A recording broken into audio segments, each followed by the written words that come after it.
La NBA es un juego de centímetros. A veces, la diferencia entre ganar un campeonato e irte a casa con las manos vacías es solo cuestión de unos cuantos centímetros.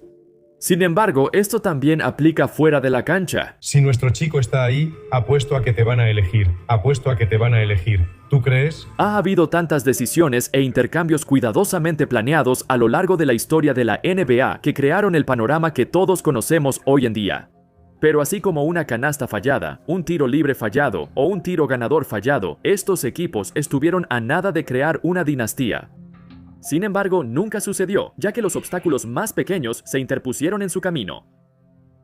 ¿Cómo están, amigos? Mi nombre es Andy Hoops y hoy vamos a ver en detalle cómo estos equipos desperdiciaron su oportunidad de crear una dinastía en el último momento.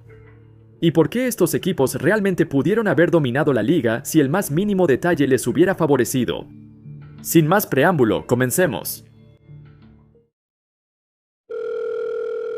En la última parte de la carrera de Kobe Bryant en la NBA, los Lakers llegaron a las finales 3 veces y ganaron el campeonato 2 veces, en el 09 y el 10.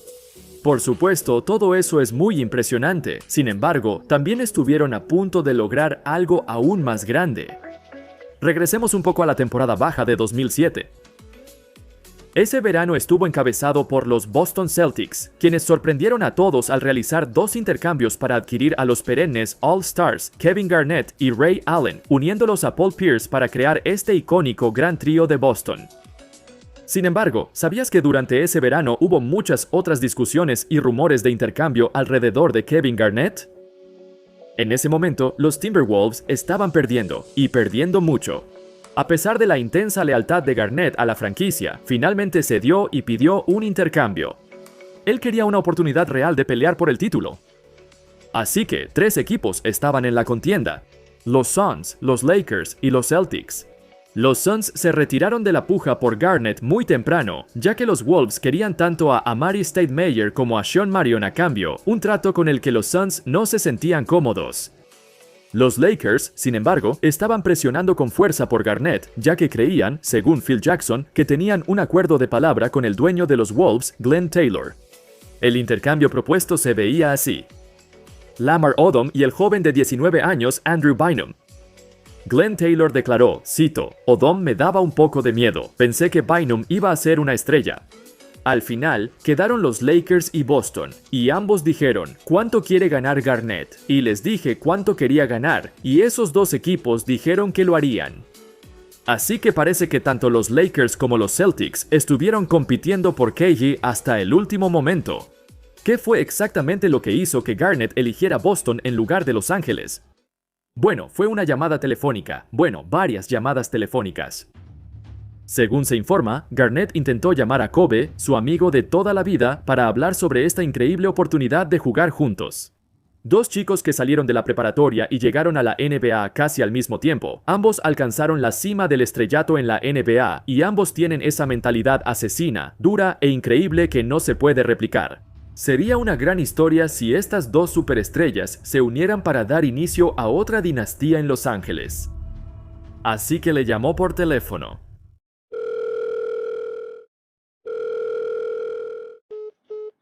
Le volvió a llamar por teléfono. Le volvió a llamar por teléfono. Y otra vez. Y otra vez. Y otra vez. Sin respuesta. Garnett intentó varias veces, pero Kobe no pudo ser localizado. Quizás estaba demasiado ocupado preparándose para la nueva temporada, pero en realidad estaba haciendo una campaña de mercadotecnia en China en ese momento, así que estaba demasiado ocupado para devolverle las llamadas. Sin embargo, las llamadas que Kobe no contestó, combinadas con los esfuerzos del gerente general de los Wolves, Kevin McHale, para convencer a Taylor de hacer el trato con Boston, fueron suficientes para que los Wolves lo cambiaran a Boston en lugar de a Los Ángeles. ¿Te imaginas cómo se vería un dúo de Kobe y KG? En cuanto a personalidad y estilo de juego, sería la combinación perfecta. Kobe puede enfocarse en anotar y KG es tan bueno, tan completo, que puede complementar a cualquier superestrella. Los 2 serían absolutamente la mejor dupla de la liga.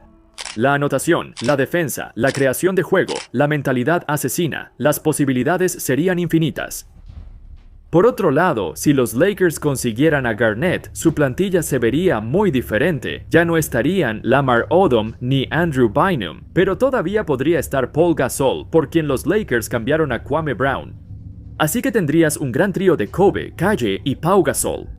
En lugar de 2 campeonatos, los Lakers podrían haber ganado 3 o 4, o tal vez incluso 5. La decisión de los Wolves de cambiar a Garnett a Boston en su lugar fue una jugada de último minuto que podría haberse dado de cualquiera de las dos maneras si algunas cosas hubieran sido diferentes. Si Kobe hubiera contestado las llamadas de KG, tal vez Garnett habría presionado más para ir a Los Ángeles. Es una locura cómo un detalle tan pequeño pudo haber cambiado drásticamente el rumbo de la NBA y el legado tanto de Kobe como de KG. ¿Qué pasaría si Kobe hubiera ganado 7 campeonatos en vez de 5? ¿Hasta dónde podría llegar en el ranking de todos los tiempos? Nunca lo sabremos. Cuando piensas en los equipos más dominantes de la Conferencia Oeste en los años 90, lo primero que te viene a la mente podría ser, los Houston Rockets, o los Utah Jazz, o los Phoenix Suns. Pero voy a defender a los Seattle Supersonics, de quienes se habla menos, el equipo que le dio a los Bulls su enfrentamiento más difícil en las finales. Si las cosas hubieran sido un poco diferentes, quizá habrían sido los Sonics quienes dominaran los 90, no los Bulls. Para entender esto, retrocedamos un poco hasta 1987. Los Seattle Supersonics seleccionan a Scott Pippen de Central Arkansas. Sí, fueron los Seattle Supersonics quienes seleccionaron a Scottie Pippen, no los Chicago Bulls. Sin embargo, alrededor del día del draft, los Sonics y los Bulls llegaron a un acuerdo. Los Bulls tenían la 8ª selección del draft ese año, y realmente querían a Scottie Pippen, pero para la 8ª selección probablemente ya se lo habrían llevado. Así que desesperadamente llamaron a la directiva de los Sonics y negociaron un trato en el que ellos seleccionarían a Pippen y los Bulls seleccionarían a Olden Polonese con su 8ª selección, el jugador que los Sonics querían. Luego los intercambian entre sí. Pippen llega a Chicago y Polonese llega a Seattle. Solo hay un problema. Pippen se convirtió en uno de los jugadores más versátiles y mejores de la NBA, el compañero perfecto para Jordan. Polonese, por otro lado, se convirtió posiblemente en el mayor fracaso de esa generación. Durante 3 años y medio, lo único que hacía era chocar los 5 y traer agua para sus compañeros de equipo. El tipo se la pasó calentando la banca todo el tiempo que estuvo en Seattle, hasta que los Sonics finalmente se dieron por vencidos con él.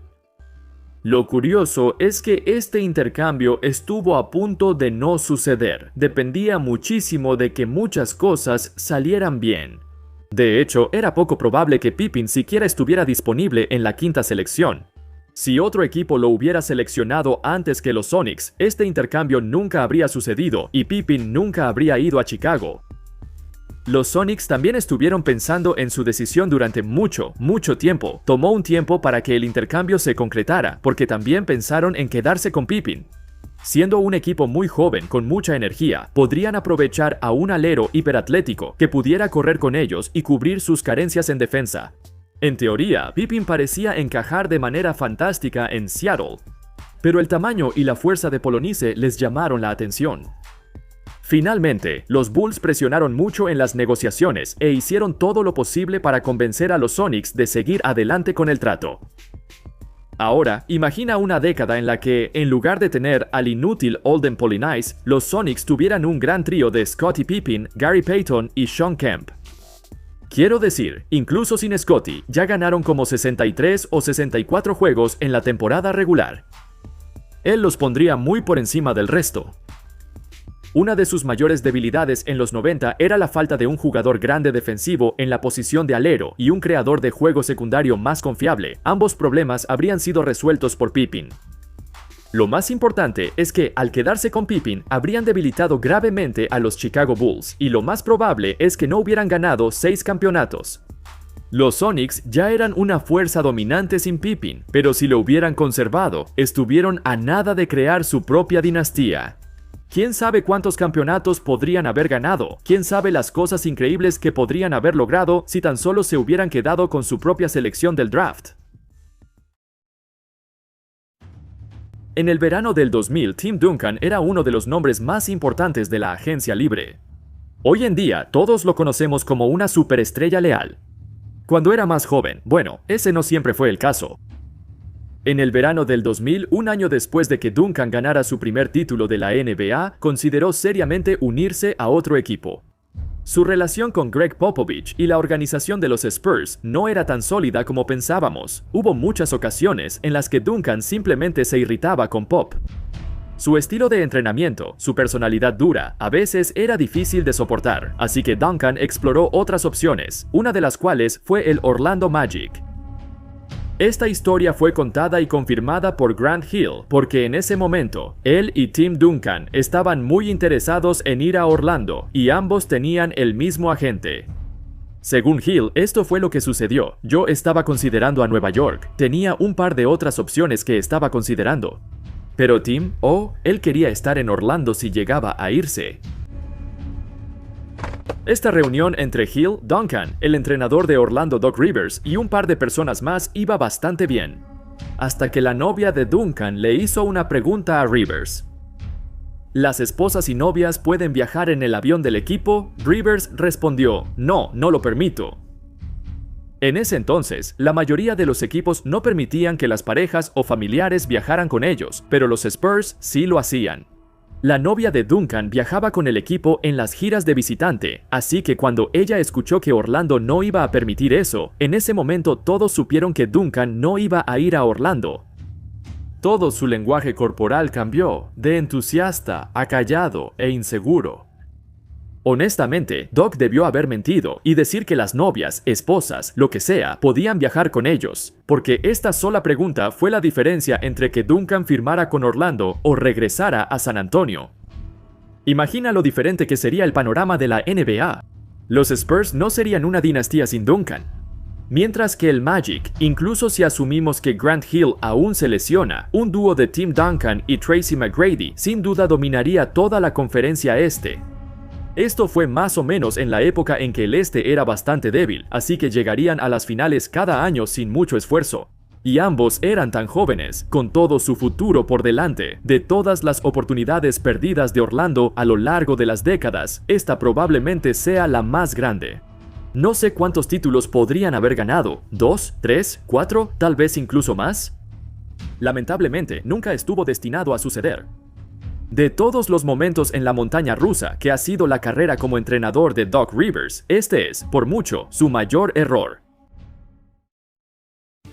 Y si te dijera que existía una posibilidad muy probable de que MJ, Hakeem y Clyde Drexler pudieran haber jugado toda su carrera en los Houston Rockets y formado, sin duda, la dinastía más grande que el mundo del deporte haya visto. Este tipo, línea de fondo, línea de base, mira eso, wow, fueron los propios Rockets quienes hicieron que todo se viniera abajo.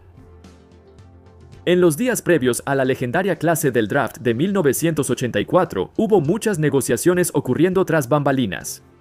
El equipo más activo en estas negociaciones fueron los Portland Trail Blazers. Teniendo la segunda selección del draft, con tantos equipos llamándolos desesperadamente e intentando subir en el draft, hubo una oferta en particular que destacó. De hecho, fue una oferta que los Trail Blazers le hicieron a los Rockets. Te daremos la segunda selección del draft y a nuestro joven escolta, Clyde Drexler. A cambio, queremos que nos des a Ralph Sampson. Parece un gran trato, ¿verdad? Viéndolo en retrospectiva, lo fue. Sabemos que las lesiones de Ralph Sampson arruinaron catastróficamente su carrera. Sabemos que Clyde Drexler terminó convirtiéndose en el segundo mejor escolta de su generación.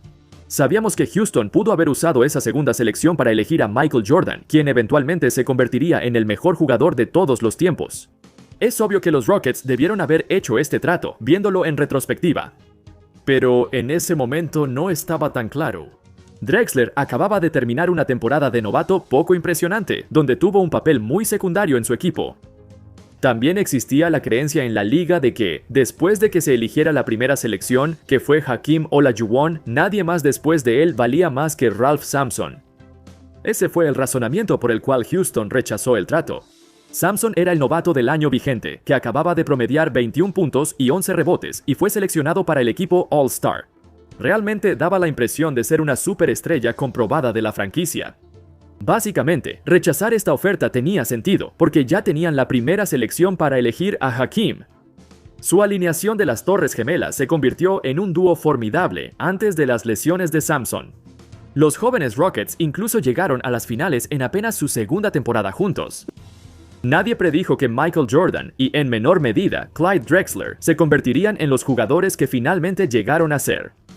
Lo curioso es que, aunque los Rockets rechazaron esta propuesta, los Blazers se quedaron con la segunda selección y aún así la arruinaron eligiendo a Sam Bowie, otro pívot que sucumbió a las lesiones. No solo dejaron pasar a Jordan, sino que también dejaron pasar a Charles Barkley y eligieron a alguien que resultó completamente inútil. Para los Rockets, tuvieron una gran época con Hakeem como su jugador principal. Pero si hubieran aceptado la oferta de Portland, este gran trío podría haber dominado toda la liga durante los próximos 10 o 15 años. Supongo que los Rockets podrían haber tenido al menos 8 o 9 campeonatos, probablemente incluso más. Desafiarían a los viejos Celtics de Bill Russell como la dinastía más dominante de la NBA de todos los tiempos. Me pregunto cuánto habría cambiado la liga en los 80 y 90 con un equipo como este. ¿Podrían Jordan y Olajuwon ser el mejor dúo de la historia? ¿O sus egos se interpondrán?